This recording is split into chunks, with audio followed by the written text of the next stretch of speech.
Muy buenos días, buenas tardes, buenas noches, cualquier sea la hora en la cual nos sintonicen. Bienvenidos a un nuevo capítulo de Psiconauta. El día de hoy contamos con la presencia de la maestra Denise Flores Blanco. Buenos días, mi nombre es Denise Flores, soy maestra en psicoterapia transpersonal integrativa, soy licenciada psicóloga clínica del Instituto Politécnico Nacional. Y pues bueno, llevo trabajando aproximadamente 9 años, ¿no? Me dedico a la consulta privada, me dedico a la docencia y bueno, trabajo en los servicios de salud, ¿no? Eso es toda mi función, ¿no? Trabajo principalmente con adultos y pues ahí estamos. Gracias, profesora. Bueno, pues entrando un poquito en materia del tema del día de hoy, que vamos a hablar del duelo. Lo primero que nos sale a la audiencia, a nuestros pacientes, la primera pregunta que sale es, ¿qué es un duelo? Vale la pena mencionar que el duelo como tal lo vivimos todos los días, ¿no? Todos los días estamos enfrentando pérdidas, ¿no? Quisiera leer una definición como muy sencilla que dice, viene de la palabra latina dolus, que significa sentir un profundo dolor, ¿no? Que es como muy sencillita, muy básica, y que esto lo podríamos detallar. Yo te decía al principio, vivimos duelos todos los días, desde que nos levantamos, ¿no? El hecho de dejar tu cama, ya estás viviendo un duelo, ¿no? Porque estás perdiendo algo que te genera confort, que te genera comodidad, pero lo estás haciendo para tener un beneficio, para compensarlo con algo pues que te va a traer algo más, ¿no? Una ganancia, pues, ¿no? Por eso es que a veces no lo vivimos como duelo como tal, ¿no? Sin embargo, la palabra está asociada principalmente a la pérdida de un ser querido, a la muerte de. Ahora, profesora, con esta pequeña definición que nos menciona, también nos dice que son este tipo de pérdidas.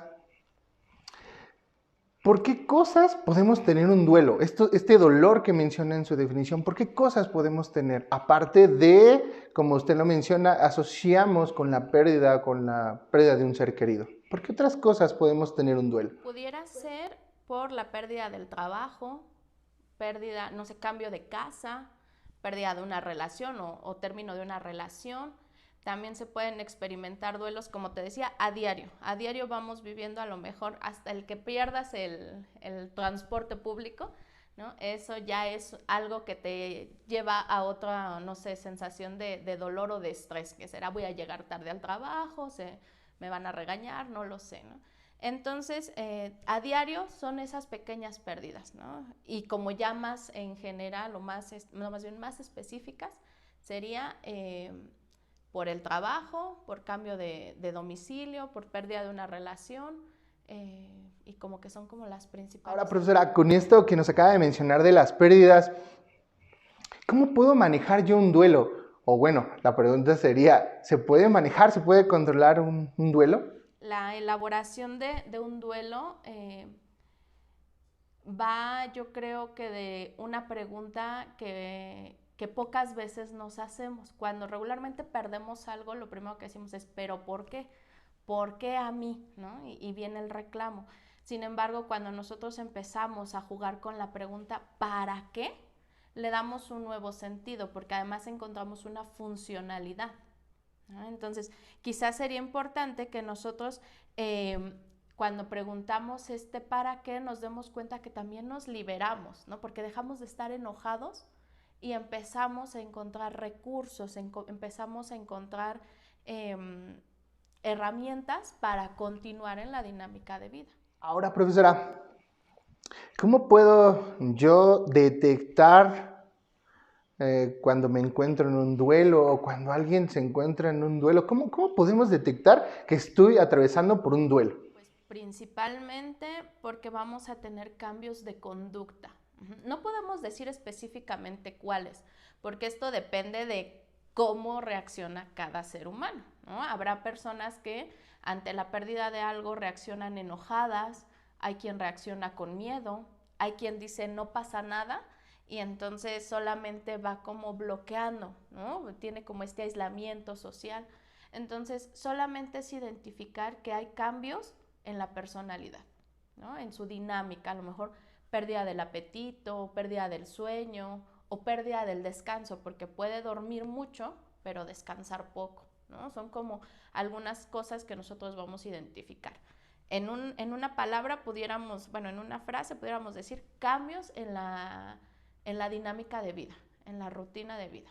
Ahora, con todo esto que nos menciona, profesora, existen muchos autores que hablan acerca del duelo y pues el mayor referente es Kübler-Ross, la cual nos indica y nos marca ciertas etapas o ciertas fases por las cuales se puede o se atraviesa un duelo. ¿Cuáles son estas etapas, profesora? Como bien lo mencionas, es una de las que más sobresale en el tema del duelo, en el tema de las pérdidas. Pues vamos a hablar de la pérdida como tal, que sería la etapa de impacto, ¿no? Tendríamos también la etapa de la negación, de la negación, el enojo, ¿no? Después de esto, la negociación, ¿no? La depresión y posteriormente pues ya esta parte de aprendizaje o salida.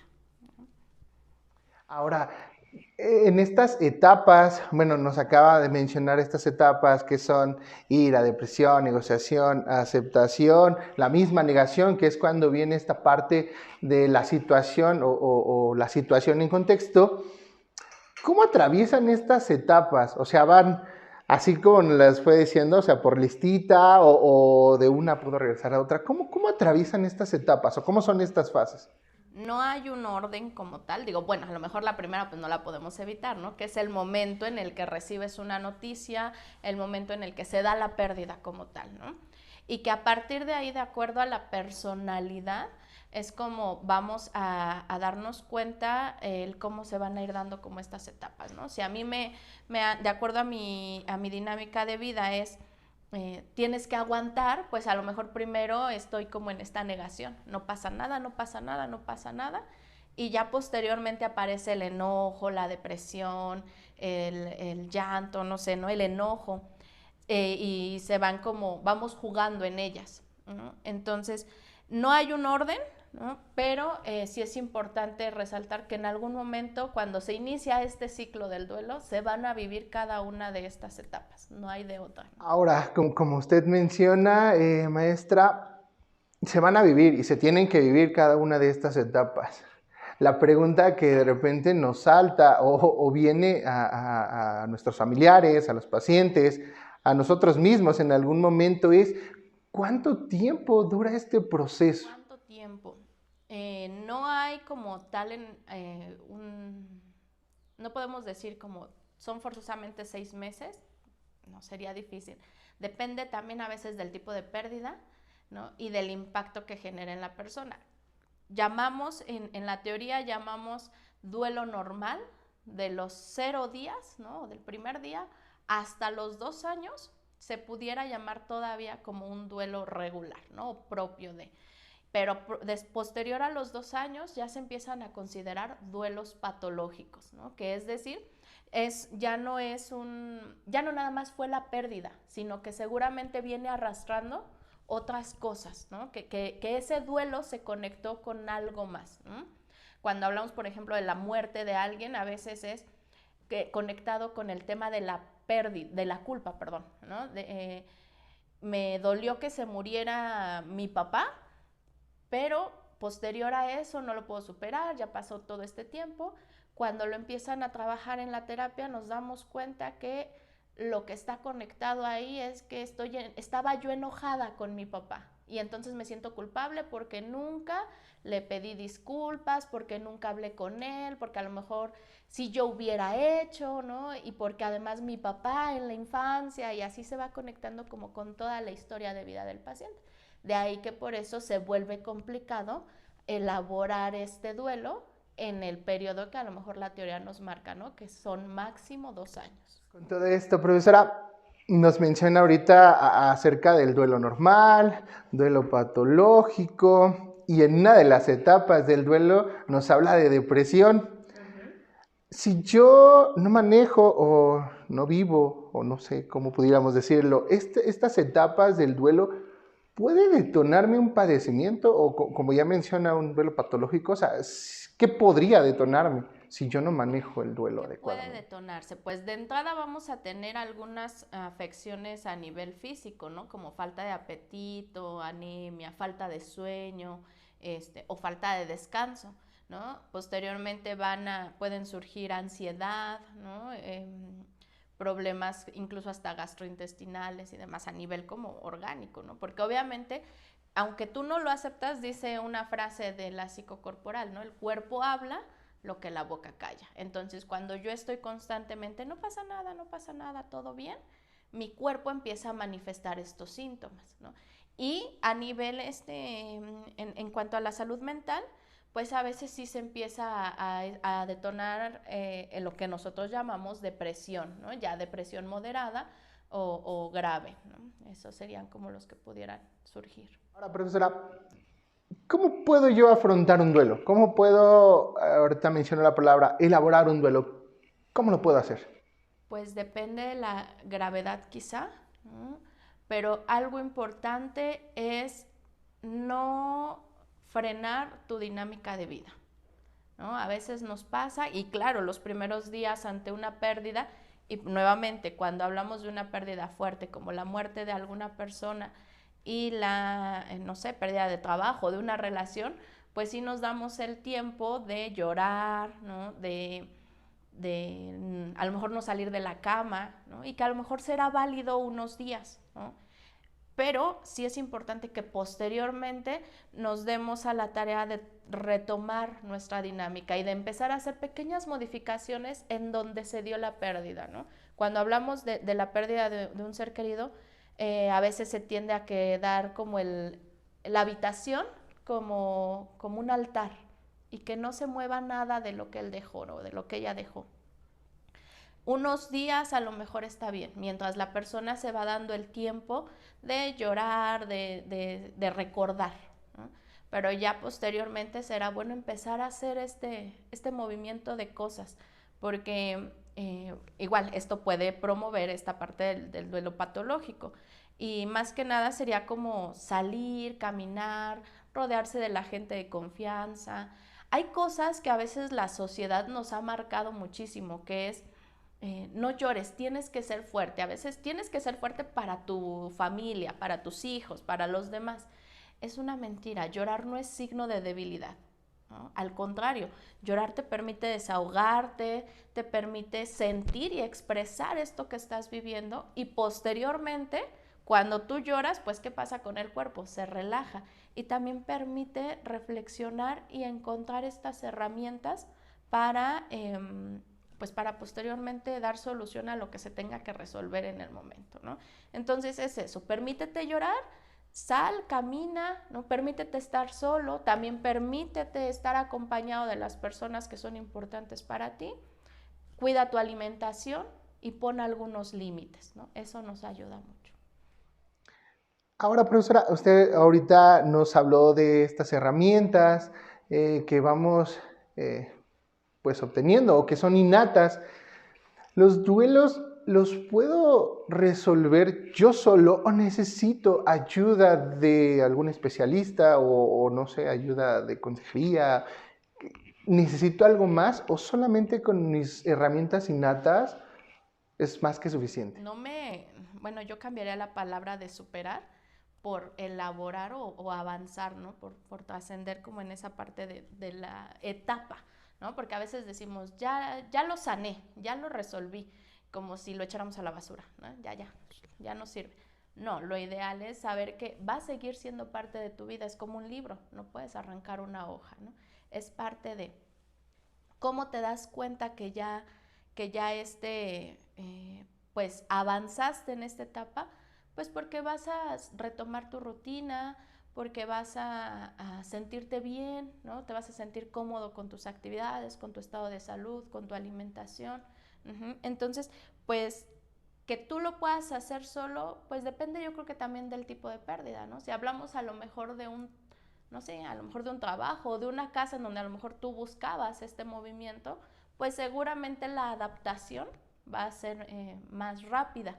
Sin embargo, cuando hablamos de una muerte trágica, pues a lo mejor te vas a llevar tu tiempo. Lo recomendable es dejar unos, no sé, a lo mejor un mes, ¿no? Unos días, a que el cuerpo nos diga qué necesita y posteriormente, si es necesario un acompañamiento terapéutico, pues hacerlo, ¿no? A veces leía el otro día en las redes, ¿no? ¿Qué libro me recomiendan porque acabo de perder a mi esposo y no sé qué hacer? Pues puedes leer 20 libros, pero al final del día, si no estás con un terapeuta que te ayude a mirar todo el contexto que se vivió en tu dinámica de vida con tu esposo y aquello que viene acompañando al duelo, pues aunque veas 20 películas y 20 libros, pues solo lo vas a ir como arrinconando ese duelo, pero no lo vas a elaborar adecuadamente. Ahora, maestra, con esto que nos está mencionando, los duelos se viven a diario, los duelos empiezan a aparecer por X o Y situación. ¿Podremos estar exentos a esto? O sea, alguien que sí sea exento de duelos, ¿existiría eso? No lo creo.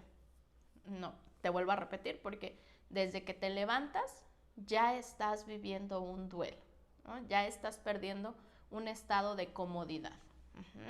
Entonces, no los llamamos como tal así, pero están presentes y aprendemos a adaptarnos fácilmente porque lo vemos como parte de la dinámica de vida. Cuando hablamos de la pérdida de la salud, o sea, te duele el estómago, ¿qué pasa?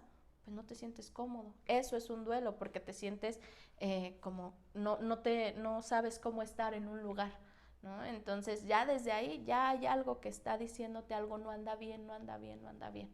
No estás exento de tener como esa sensación de incomodidad, ¿no? Solo lo que necesitamos es llamarlo así, ¿no? Duelo, ¿no? Estoy teniendo una pérdida de comodidad, pérdida de la salud, pérdida de la tranquilidad, simplemente. Desde su perspectiva, maestra, y sé que desde el ámbito psicoterapéutico no podemos dar consejos, no podemos dar como ciertos tips, pero bueno, esto va un poquito a recomendaciones desde su perspectiva, desde usted. ¿Qué podría darnos a nosotros, a la audiencia, al público que nos está sintonizando el día de hoy, como recomendación cuando vivamos un duelo? Lo ideal es empezar por no tomar decisiones aceleradas, ¿no? Es como darte tu tiempo, ¿no? Deja que aparezcan las emociones, permítete experimentarlo, porque también algo importante es que a veces decimos, no, yo no puedo vivir esto, ¿no? Yo tengo que ser fuerte, y en estos debeísmos, pues no te das el chance de sufrir, no te das el chance de dolerte, ¿no? Entonces, permite que surjan las emociones, permite también que pedir ayuda, ¿no? Necesito que me abraces, necesito que alguien esté aquí. Date la oportunidad, no tomes decisiones, porque a veces cuando tomamos decisiones en ese momento donde la mente no está clara, pues a veces podemos perjudicarnos más que beneficiarnos. La otra, pues también, como te decía hace un momento, mantener una dinámica, tu dinámica de vida, ¿no? Continuar con las tareas en casa, con la alimentación, hacer un poco de ejercicio, no aislarte, ¿no? Evitar el aislamiento, porque a veces eso es como, prefiero estar sola, pero así pasan los 2 años sola, ¿no? No, darte oportunidad de convivir con los otros, hacer las cosas que te gustan, ¿no? A veces ante la pérdida también se nos prohíbe sonreír, ¿no? ¿Cómo me voy a estar riendo si acabo de perder a mi pareja o a mi hijo? No, date la oportunidad de hacer esto que disfrutas, porque esto te va a permitir elaborar más fácilmente este proceso, ¿no? Y vuelvo a insistir, los límites son importantes como adultos, pero también cuando trabajamos con los niños, ¿no? Porque a veces decimos, ay, pobrecito, acaba de perder a su papá o acaba de perder al abuelito, no lo sé, ¿no? Pobrecito, déjalo que haga lo que quiera. Pero así se pasan 5 años justificándolo, pobrecito, acaba de perder a... Y entonces lo que hacemos es que después ese pequeño o incluso ese adulto deja de ser responsable, deja de ser comprometido y deja de trabajar para sí mismo. Muchísimas gracias por compartir el día de hoy esta agradable charla, maestra. Muchísimas gracias por tocar estos temas que hoy en día ya empiezan a tener un poquito más de auge, pero que hace unos años eran temas tabú, temas de toco madera, ¿no? Se me hace muy interesante estos temas. Sobre la marcha vamos a ir tocando más temas que tengan que ver con esta dinámica tabú, ¿no? De donde de repente, calla, no lo digas, mejor cambiemos de tema. Y la verdad es que el día de hoy, maestra, le agradezco la presencia y le agradecemos también la audiencia que haya compartido con nosotros esta sabiduría y estas experiencias, profesora. Muchísimas gracias. Gracias a ti y por supuesto algo que vale la pena mencionar ahorita que lo dices es que pongamos en la mesa de la familia este tema. A veces planeamos las vacaciones, planeamos las fiestas, pero no planeamos la muerte. Y no es que estemos buscando ya morirnos, pero vale la pena mencionarlo, ¿no? Porque a veces es algo que es preparatorio, ¿no? Para el momento, ¿no? A lo mejor yo lo planeo, pero el que se muere primero es mi papá, mi hermano, mi hijo, no lo sé, ¿no? Pero ya esto nos permite vivirlo de mejor pues manera. Muchísimas gracias por haber sintonizado el día de hoy con otra gran charla de interés. Y recuerden, nos volveremos a ver.